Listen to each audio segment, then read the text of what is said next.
Des manifestants ont dispersé ce week-end à Kinshasa. Les opposants ont marché pour protester contre tout projet qui permettrait au président Kabila de briguer un troisième mandat en 2016. Consternation en Grande-Bretagne après la décapitation de l'otage David Haines. Les djihadistes annoncent la décapitation prochaine d'un autre Britannique du nom de Alan Hennings.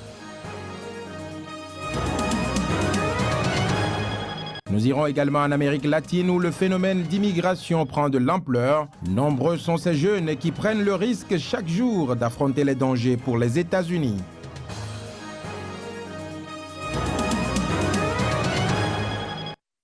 C'est un plaisir pour moi de vous retrouver sur Sika. Mesdames et messieurs, bonjour. Démarrons cette édition par les nouvelles en provenance du Nigeria. 42 personnes ont été tuées dans l'effondrement ce vendredi d'un immeuble appartenant à l'église de l'un des plus célèbres télé-évangélistes nigérians. Selon l'Agence nationale de gestion des situations d'urgence, le bilan de cette catastrophe fait état de 42 morts et 130 rescapés. L'immeuble qui s'est effondré faisait partie des bâtiments de l'église du télé-évangéliste Joshua Tebe, de Synagogue Church of All Nations.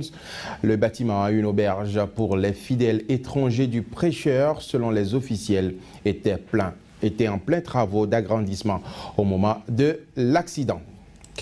Centrafrique à présent, les 12 000 casques bleus de la MINUSCA commencent leur déploiement ce lundi dans la capitale Bangui. Ils sont appelés à prendre la place des 6 000 soldats de la MISCA. La cérémonie de passation de commandement est prévue pour cet après-midi à Bangui à 14 h, heure locale. Sur le terrain, hier encore, l'attente était très grande. La présidente de la transition, Mme Catherine Samba-Panza, était allée saluer et remercier les forces de la MISCA pour le travail abattu. Reportage. Les populations de Bangui attendent avec impatience l'arrivée prochaine des éléments de la MINUSCA. L'arrivée de ces derniers, qui devrait en principe être composée de quelques 12 000 hommes, s'avère un impact de soulagement pour les résidents de Bangui. Moi, je suis très content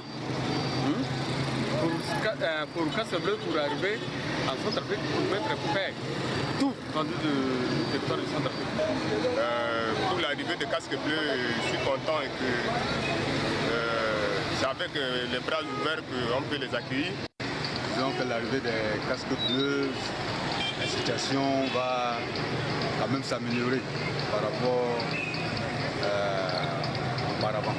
Imposant convoi de véhicules entrant en ville, avions cargo géants débarquant du matériel à l'aéroport Mpoko, Bangui vit désormais au rythme du déploiement de la mission de l'ONU en Centrafrique qui prend le relais lundi de la force africaine. Le fort fait un bilan positif en Centrafrique. La force EUFOR RCA en Centrafrique fait un bilan positif 5 mois après son arrivée dans le pays.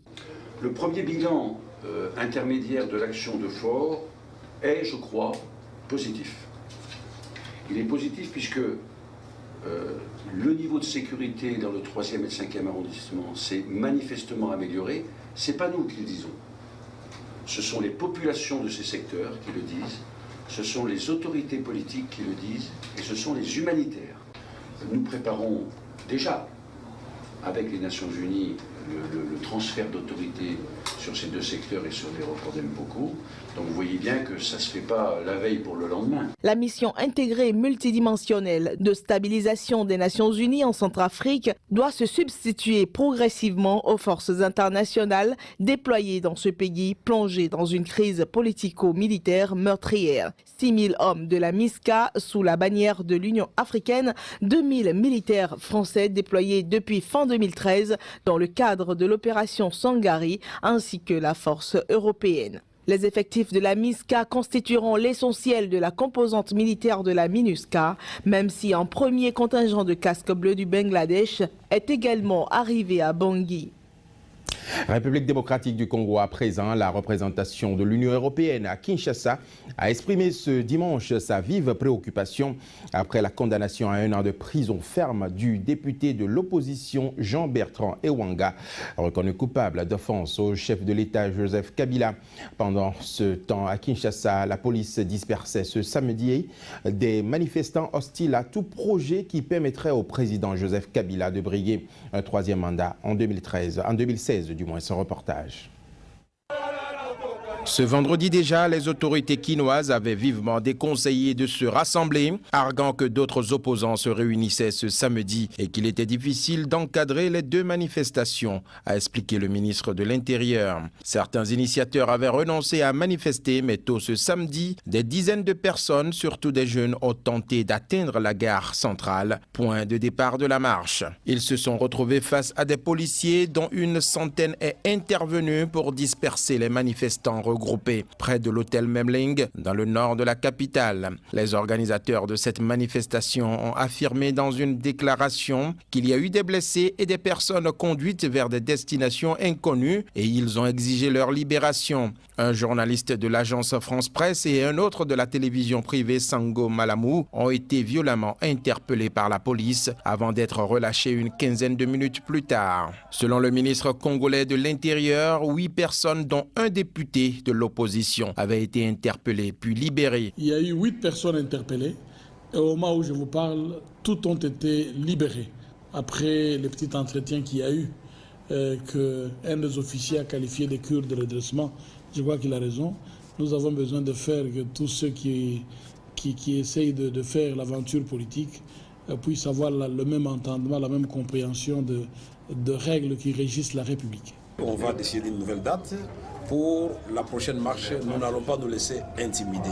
Parmi les principaux organisateurs de la manifestation figurent des responsables de l'Union pour la démocratie et le progrès social UDPS, première force d'opposition au Parlement, et de l'Union pour la nation congolaise UNC, troisième parti d'opposition. Ils dénonçaient toute tentative de modification constitutionnelle qui permettrait à Joseph Kabila, au pouvoir depuis 2001, de se représenter en 2016 et réclamaient la libération des détenus politiques dont le député Jean-Bertrand Ewanga, le secrétaire général de l'UNC, condamné ce jeudi à 1 an de prison ferme pour offense au chef de l'État. Cet élu avait été arrêté le 5 août dernier au lendemain d'un rassemblement autorisé qui avait réuni à Kinshasa des milliers d'opposants à tout maintien au pouvoir de Joseph Kabila au-delà de son second mandat. En Sierra Leone, un 4e médecin a succombé ce dimanche à l'épidémie d'Ebola. Le docteur Olive Buck, qui dirigeait l'hôpital public Lumley dans l'ouest de la capitale Freetown et qui a été diagnostiqué positif mardi dernier, admise à l'hôpital, est décédé ce dimanche. La Sierra Leone a déjà perdu 3 autres médecins, le premier étant son unique spécialiste en virologie en juillet dernier et une cinquantaine d'infirmières. D'autre part, 2 médecins néerlandais qui travaillaient également en Sierra Leone et qui pourraient avoir été contaminés par le virus Ebola ont été rapatriés aux Pays-Bas, a annoncé ce dimanche la fondation qui les employait. Pendant ce temps, le Programme alimentaire mondial a lancé ce dimanche une intensification de son assistance afin de soutenir 353 000 personnes dans les zones les plus touchées par la crise du virus Ebola en Guinée pour une période de 6 mois. L'Afrique du Sud à présent a célébré avec émotion la solennité du moins c'est la mémoire de Nat Nakassa ce week-end. Près de 50 ans après sa mort prématurée à New York, la dépouille mortelle du jeune intellectuel originaire de Durban, contraint à l'exil au temps fort de l'apartheid, a été à nouveau inhumée en sa terre natale. Les temps forts de la cérémonie à travers ce reportage.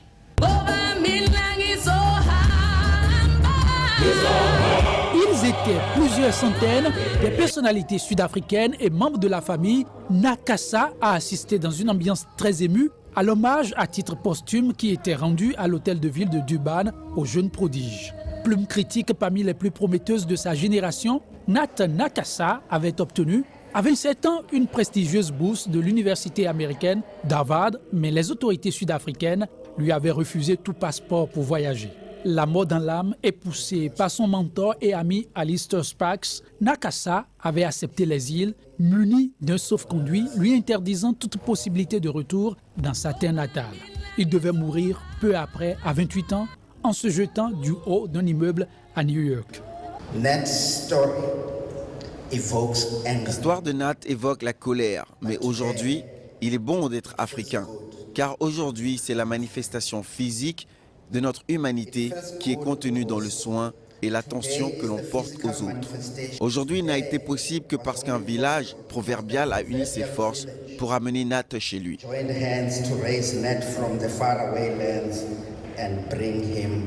Certains commentateurs estimaient que Nat Nakassa, esprit libre et détaché des conventions, aurait certainement critiqué tous ses efforts pour le faire entrer dans l'histoire officielle et la galerie des martyrs de l'apartheid. L'homme, dit-on, est mort de frustration et de désillusion parce qu'il n'avait pas trouvé la liberté attendue aux États-Unis, mais plutôt le racisme, un mal qu'il croyait propre à l'Afrique du Sud. L'État islamique a revendiqué l'exécution par décapitation ce dimanche du travailleur humanitaire britannique David Haines en représailles de l'entrée du Royaume-Uni dans la coalition destinée à combattre ce groupe extrémiste djihadiste. Il s'agit de la 3e exécution de ce type en un mois après celle de 2 journalistes américains otages en Syrie. Dans la soirée d'hier, les islamistes ont posté une nouvelle vidéo montrant un militant masqué menaçant d'exécuter un 4e otage d'origine britannique du nom de Alan Henning. Une décapitation qui a amené Londres à réagir vivement. Le Premier ministre britannique David Cameron s'est exprimé suite à une réunion de crise et a rassemblé des responsables de l'armée britannique. De nouvelles mesures contre l'État islamique sont en train d'être peaufinées. Reportage. Le Premier ministre britannique David Cameron a affirmé ce dimanche sa détermination à prendre toutes nouvelles mesures nécessaires contre les djihadistes de l'État islamique responsables du meurtre du travailleur humanitaire David Haines. Le visage grave, le chef du gouvernement, qui venait de présider une réunion interministérielle de crise, n'a pas précisé dans son allocution la nature des nouvelles mesures envisagées. David a été assassiné de la façon la plus brutale et insensible imaginable par une organisation qui est l'incarnation du mal. Nous traquerons les responsables et les traînerons en justice, quel que soit le temps nécessaire. David Haines était un héros britannique. Le fait qu'un travailleur humanitaire ait été enlevé, maintenu captif et brutalement assassiné par l'État islamique résume bien ce que cette organisation commet. Il tue et massacre des milliers de personnes, chrétiens, musulmans, minorités à travers l'Irak et la Syrie. Ils se vantent de leur brutalité. Ils disent faire cela au nom de l'islam. Ça n'a pas de sens. L'islam est une religion de paix. Ce ne sont pas des musulmans, mais des monstres. Nous devons nous confronter à cette menace. Pas à pas, nous devons repousser, démanteler et finalement détruire l'État islamique et ce qu'il représente. Nous agirons de manière calme, résolue, mais avec une détermination inflexible. Nous n'agirons pas isolément. Nous travaillerons en proximité avec nos alliés, pas seulement aux États-Unis et en Europe, mais aussi dans la région. Il n'est pas question de déployer des forces combattantes britanniques au sol. Il faut travailler ensemble à éteindre cette menace terroriste. Et à mesure que cette stratégie s'intensifie, nous sommes prêts à prendre toutes nouvelles mesures nécessaires pour gérer cette menace et garder notre pays en sécurité.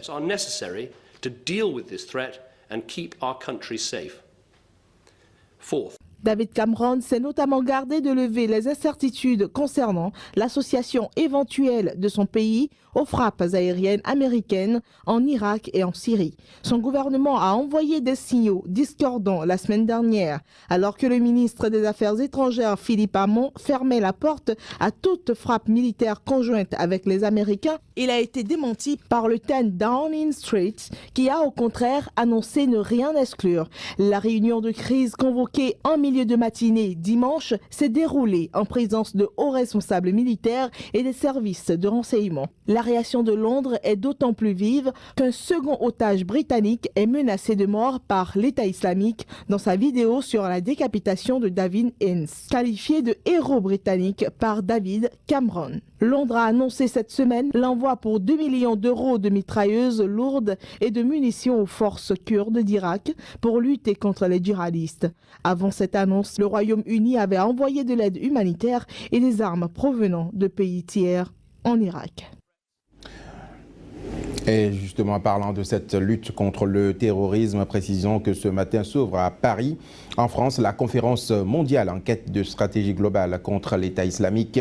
La réunion de Paris vise à répartir les rôles entre les pays participants à la coalition internationale contre les djihadistes de l'État islamiste. L'objectif est aussi ambitieux que ardu, puisqu'il s'agit de donner corps à la coalition internationale annoncée par le président américain Barack Obama pour affaiblir puis et détruire Daesh, l'acronyme arabe de l'État islamique. En d'autres thèmes, de traduire en termes militaires, politiques et financiers la volonté de la communauté internationale de répondre à l'offensive des djihadistes sunnistes qui ont plongé l'Irak dans le chaos depuis le début de leur offensive il y a 3 mois. Le cinéma africain à présent est à l'honneur à Los Angeles. Cette ville américaine a accueilli ce week-end les Nollywood Awards, un événement artistique majeur initié pour rendre hommage aux meilleurs du cinéma africain. Quelques participants à cette fête du 7e art ont donné leurs impressions dont nous vous proposons ici des extraits. Ce qui différencie le cinéma africain, c'est qu'il représente un marché émergent. Bien sûr, ils restent derrière Hollywood, mais ils font des efforts. Ils améliorent la qualité du cinéma en Afrique et c'est une très belle soirée pour fêter ça. Nollywood est vraiment quelque chose de très important et c'est en train de se développer aux États-Unis. Moi, je vous dis, il y a 20 milliards de personnes qui regardent le cinéma de Nollywood dans le monde. À Londres, aux États-Unis, en Belgique, aux Pays-Bas, en France. Il y a beaucoup de Nigérians et beaucoup d'Africains partout dans le monde. Le cinéma africain est très pur. Il est unique. Je connais des Africains et ce sont des gens bien. Je les aime. Vous savez, l'Afrique est le continent de l'art. Picasso lui-même a été inspiré par l'Afrique. C'est une formidable façon d'intégrer le cinéma africain et la culture africaine à la culture d'Hollywood. Amérique latine à présent, où le phénomène de migration prend de l'ampleur, nombreux sont ces jeunes qui prennent le risque chaque jour d'affronter des dangers dans l'espoir d'aller s'enrichir aux États-Unis. Je vous propose ici de découvrir le parcours parsemé d'embûches de ces jeunes. On l'appelle la Bestia ou encore le train de la mort. Ce train de fret qui traverse le Mexique est emprunté chaque année par des centaines de milliers de migrants originaires d'Amérique centrale sur leur chemin vers les États-Unis. Un voyage dangereux qui est devenu encore plus difficile. Le gouvernement mexicain a renforcé ses contrôles dans le sud du pays, dans l'état du Chiapas, obligeant les migrants à éviter les routes principales. Albert et son frère ont été agressés dans une ruelle après qu'un homme leur ait proposé de les aider à contourner les barrages de police. Il a attrapé ma tête et m'a jeté sur le sol. Ensuite, il a pris son arme, il l'a posée là, sur mon cou, et a tiré. La balle est entrée ici. J'ai eu de la chance. S'il m'avait tiré dessus à distance, la balle m'aurait touché avec plus de force et ça m'aurait tué. Avec l'augmentation des contrôles, les migrants sont plus facilement la proie de malfaiteurs qui profitent de la situation.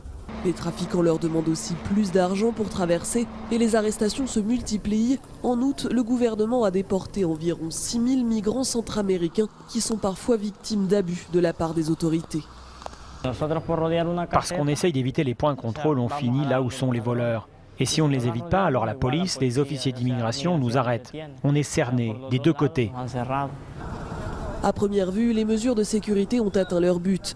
Seule une douzaine de migrants escaladent la Bestia chaque jour alors qu'ils étaient encore plusieurs centaines il y a quelques semaines. Mais ils sont toujours des dizaines de milliers à entrer dans le pays. La plupart viennent du Honduras ou du Salvador. D'un côté, la réponse est d'augmenter les contrôles, mais de l'autre côté, la situation en Amérique centrale est de plus en plus désespérée et violente. Donc le flux migratoire n'a pas baissé. Les migrants prennent seulement d'autres routes ou doivent payer plus d'argent pour traverser. Dernière mesure en date, le Mexique va déployer une centaine de gendarmes à la frontière avec le Guatemala pour tenter d'endiguer l'afflux constant de migrants venus de l'autre rive du fleuve. Voilà, madame, monsieur, ce sera tout pour cette édition matinale que je vous remercie d'avoir suivi. Retenez que l'information se poursuit sur Sika TV et sur notre site internet www.sikatv.info et sur notre page Facebook Sika TV.